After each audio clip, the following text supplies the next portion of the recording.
Alright, we're building our toolbox here, or at least putting some new skills in it. So we got I statements last week. If we remember the format we used I feel, and then we state a feeling when whatever happened that caused you to feel that way, because the reason it did, and I wish, what you would rather have happen or what you'd like to have happen in the future. We built a few I statements. Hopefully you had a chance to practice those and complete them on the journal assignment. Alright, so we're going to be working on some new skills today. First off, feelings, because we have them in our anger cycle in our warning signs section. So feelings are going to happen. We do have a choice whether or not to get angry about them, but let's look at some of the ways we can handle feelings. Okay, let's talk about some irresponsible ways first.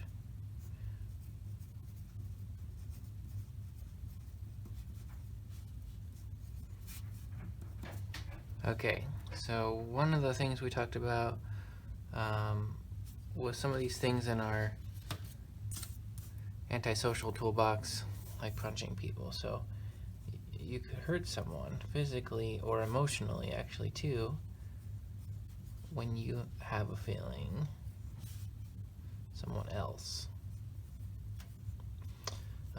You could hurt yourself. That might be punching a wall or putting yourself down or telling yourself you're not good enough in some way to handle that situation, cutting yourself, something like that. Another one here about just keeping it to yourself, letting that feeling build, not doing anything about it can be harmful too.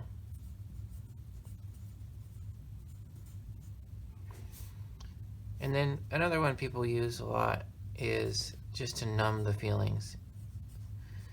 And what I mean by that is they use some sort of substance to deal with it.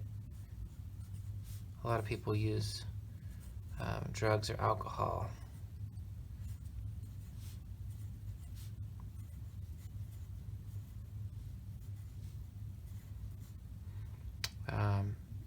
Drink away the pain, or smoke away the pain, or feelings, just so you don't have to deal with them anymore, and you feel something different, numb to them. Some responsible ways. Think about some that you might use.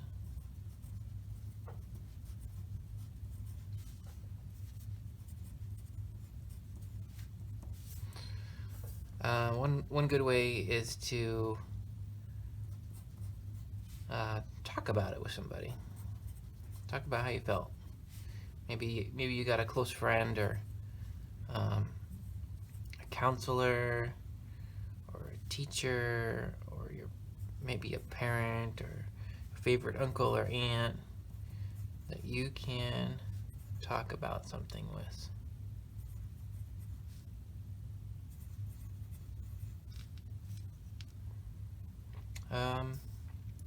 You can use it to develop empathy for someone.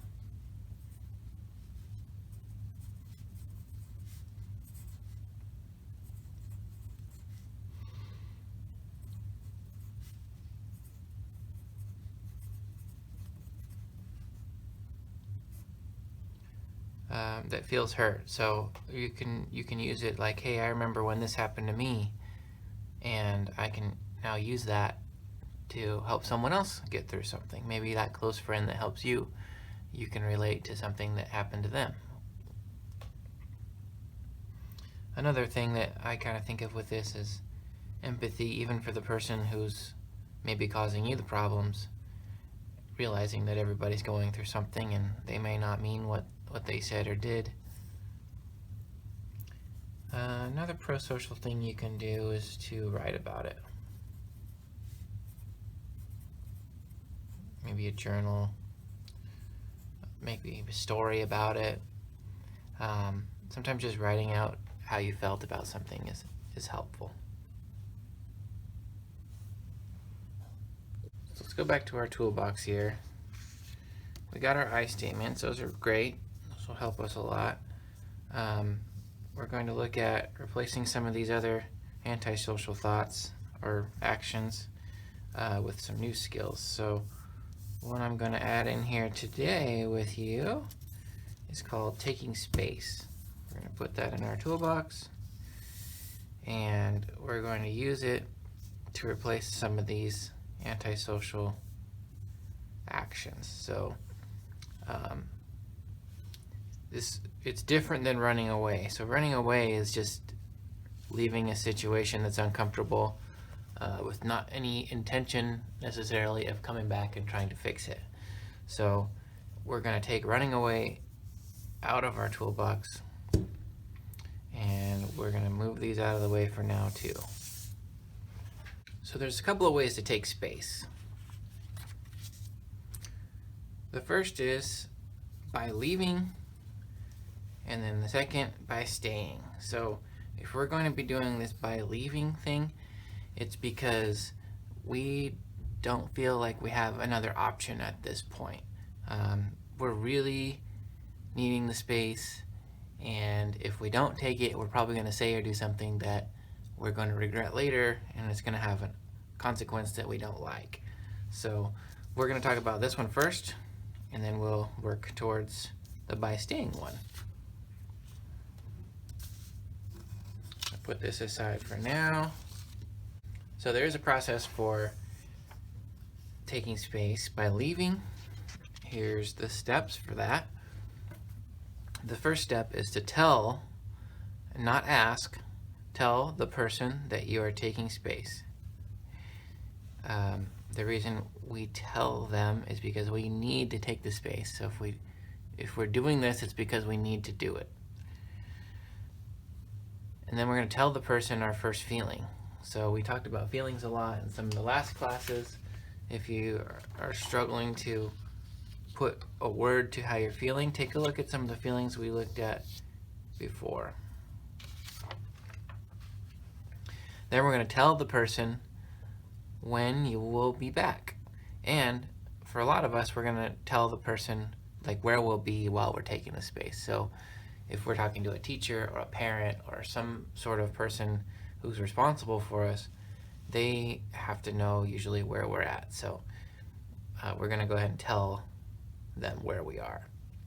If it's a friend or someone who's not responsible for you, you don't necessarily have to do that, but you can.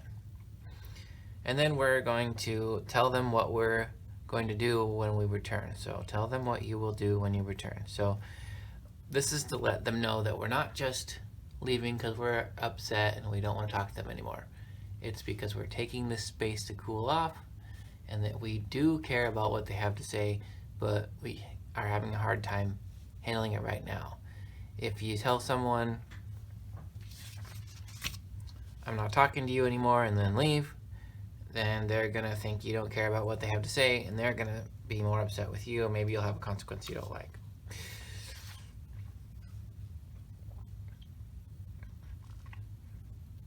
So taking space is a powerful thing that you can do.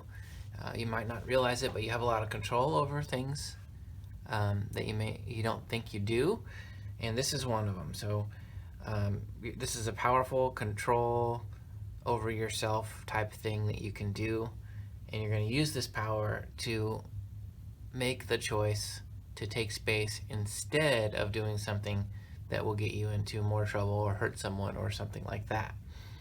That's why we say tell. So let's look at some examples here. All right. So this is not a good example.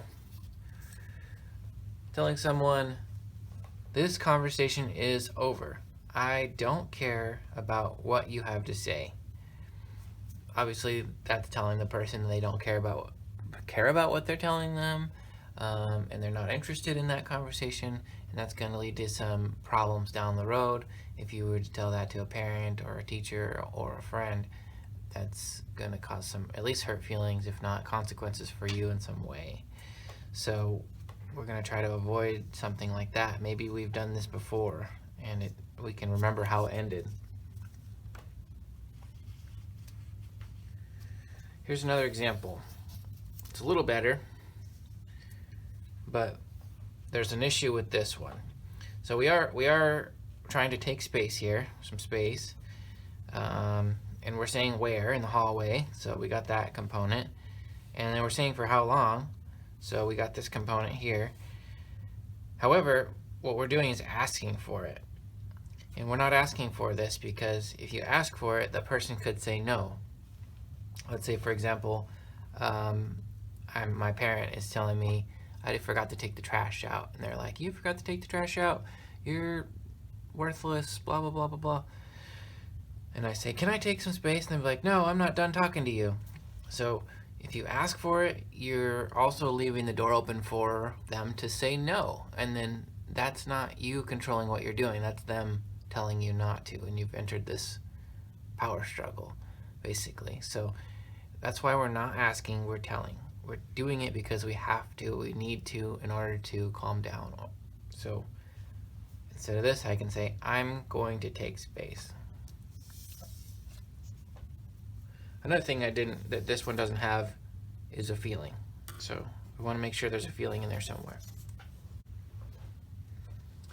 Here's a better example of taking space that would be more efficient.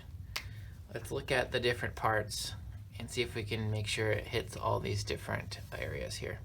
So, tell the person that you are taking space. Okay, so you'll notice that's not the first thing here, but that's okay.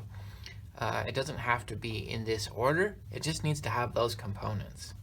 So, does this statement, I'm feeling very confused, I'm going to take space in my room. In 10 minutes, I will come back and try to better understand what you are telling me. Does this statement have a taking space in it? Yes, it does. I'm going to take space. It's right here. Does this statement have a first feeling? Now, first feeling, I don't know if we've talked about that much, but that anger is a secondary feeling, and then there's first feelings that lead up to anger. So we don't want to say I'm feeling angry here. We want to use a feeling that came before that. So in this example, the first feeling is confused. So I'm feeling confused meets that criteria, that component of the taking space skill. Tell the person when you will be back. So here it is, 10 minutes. And then in this case, where we will be. So in my room. So probably talking to a parent or someone that's responsible for them. And then tell the person, or tell them what you will do when you return. So when I come back, I will come back and try to better understand what you are telling me. So that's what they're going to do. They're going to try to understand what they are telling me. Okay. So we got all the different components there. So that's a good way to take space. And now, one part that's not listed on here that you're going to do with this skill is make sure that you follow through. Keep track of your time, come back. If you still can't manage to calm down in the 10 minutes, you could let them know, hey, I'm still not calmed down. I'm gonna take another 5 minutes to calm down.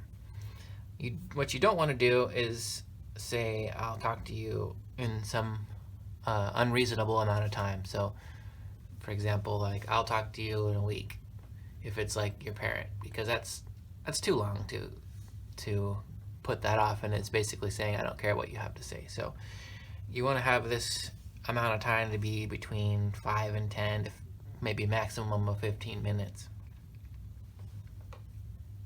All right, let's look at another one. This would probably be for like a teacher at school. Maybe teacher said you failed this test, or you got a bad grade, or you cheated, or something, some sort of invitation that a teacher might give a student. So, I'm going out to the hallway for 5 minutes to calm down. I'm feeling frustrated and worried.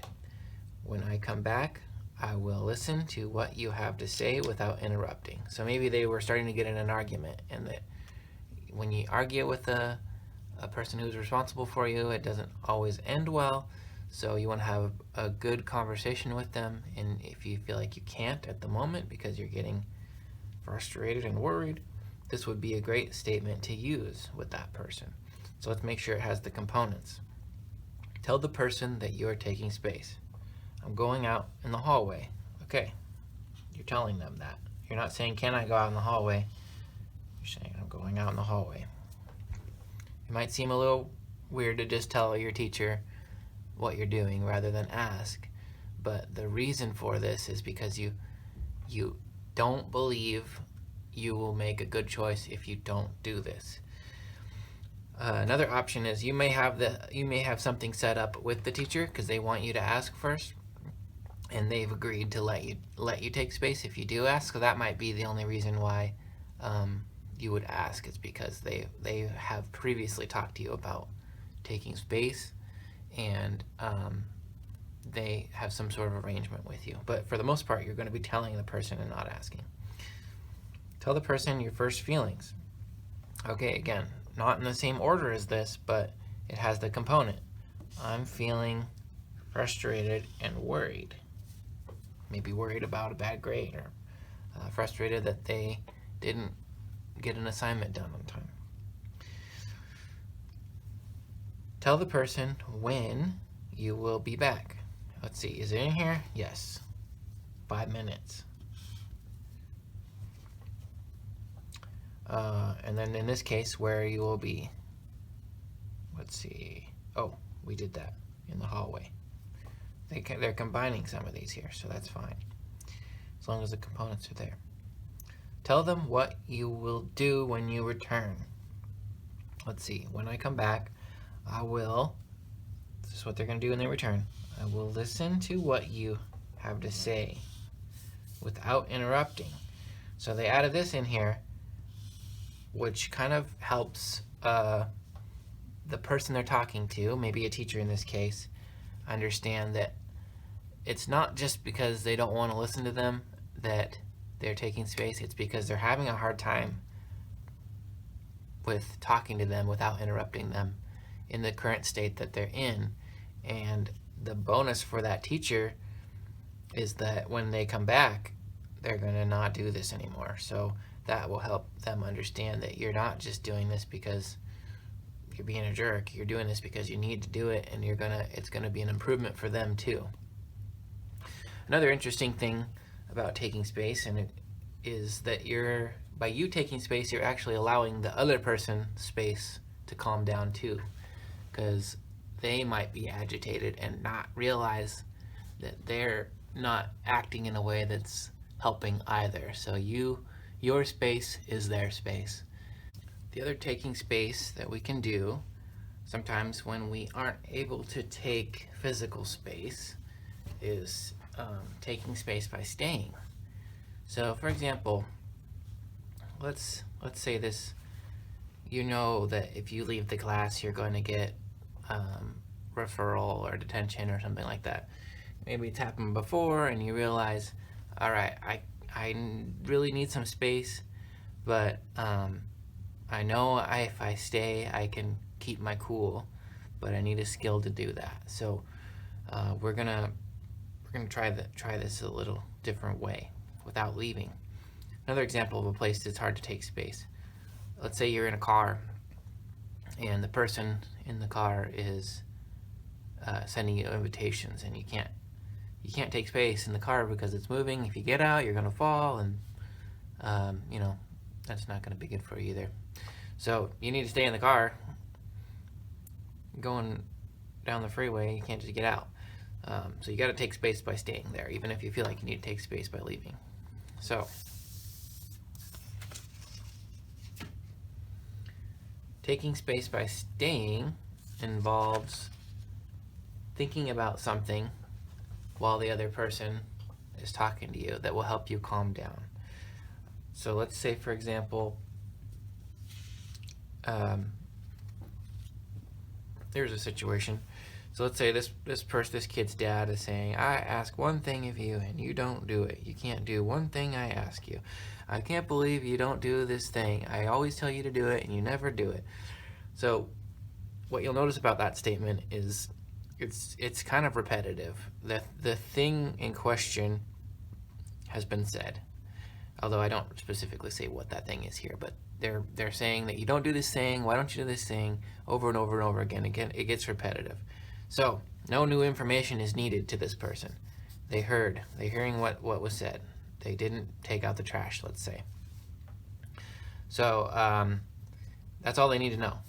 But they don't want to appear like they aren't listening. So they're going to stay, and they're going to keep their cool.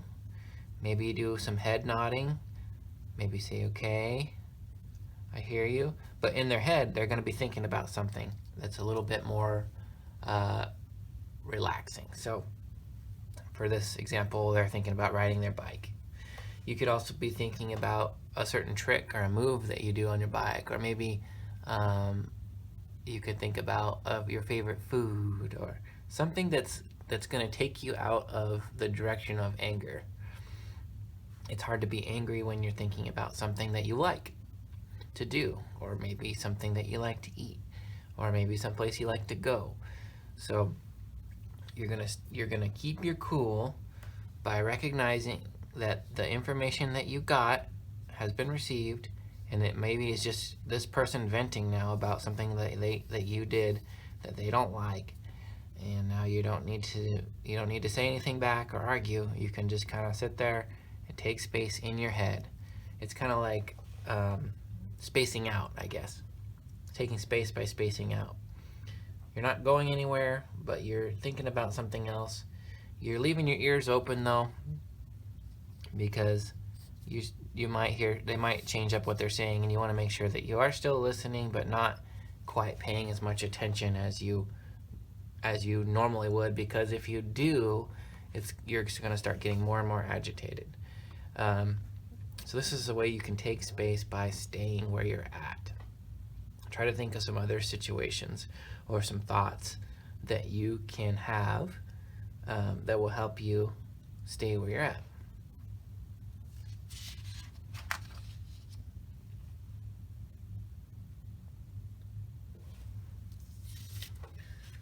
Okay, so if you are staying, you can also do some breathing exercises while you're there. You can relax, breathe deep, visualize something positive, and you can do these things also after you've taken physical space. So one method that is helpful, some people call it square breathing.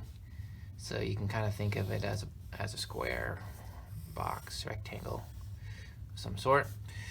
And you're just gonna kind of breathe in for 4 seconds.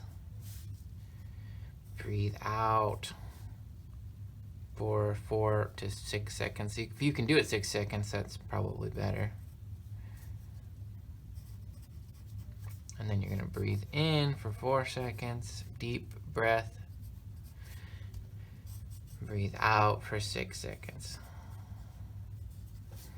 So try this real quick. I'll count it out in this video so that you can try it. So we're starting out by breathing in. So breathe in, 1, 2, 3, 4. Out for 6. 1, 2, 3, 4, 5, 6. In for 4. 1, 2, 3, 4. Out for 6. 1, 2, 3, 4, 5, 6.